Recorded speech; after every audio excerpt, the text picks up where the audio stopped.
So one thing we've been hearing a lot about over the past decade in particular is the idea of housing first. Uh-huh. Is housing first a solution to homelessness? Um, no, I don't think it can be a solution to homelessness. It could be part of a solution. It could be part of a larger project to say, we'd like to end homelessness, and that's the kind of the terminology that's often used. But on its own, it won't end homelessness because there's nothing in, if you look at the adoption of housing first programs in most places, it doesn't necessarily come with the establishment or the creation of the kind of affordable housing that is required. It's certainly, I mean, it's a housing first, as people talk about it, it's a philosophy about the right to housing, about having people have the right to choose and have some kind of choice and so on. So there's a lot of good things in there, right? The idea of let's not put, it, I mean, at bottom, it's not a bad idea and done, and it can certainly be a great way to begin to do things and act on it. But if you don't have the housing for people to go into, it's not going to be a solution to housing. And there's really nothing in the housing first approach that says you need to create affordable housing. That has to be part of this approach. I mean, the idea is that I think that when it was first done by Pathways to Housing in New York, they said people have to pay only 30% of their, which is a kind of rent to income idea, but that has not been picked up by many people. The idea really that's been picked up is let's put people into housing as quickly as possible. The solution is not to put them into shelters anymore and have them become housing ready. And I think that's a great idea.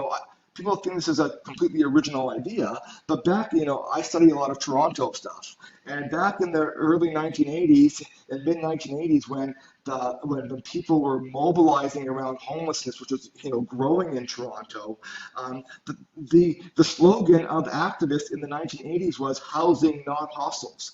And although that was not exactly picking up on all the themes of the housing first, which comes with the idea about supports and so on, the idea that you should provide housing and not hostels for people as a foundation is not entirely new.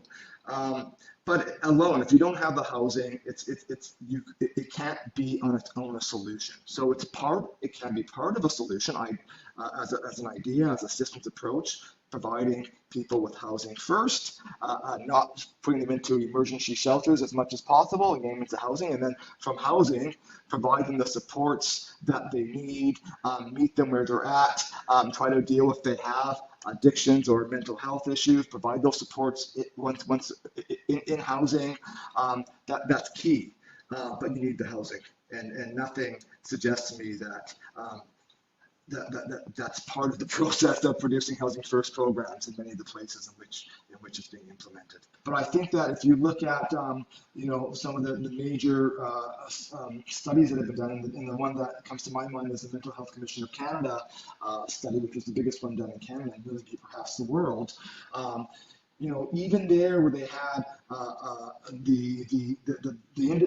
the people who were put into the Housing First program, even there, with all the supports they received, and it was a gold standard program, or so it was called, even there you saw there were individuals who did not remain housed and went back to being unhoused or went back to being homeless. And so even with all those supports, even with all those resources that were there, you did see people kind of fall out of that. So we need to remember that it's an approach, it's a program, but it constantly needs to evolve. We need to learn more. There are people who clearly, for some reasons, didn't make it in using that approach the way it was being done there. So we need to constantly be revisiting and saying, what else do we need to learn? What else do we need to know about these approaches?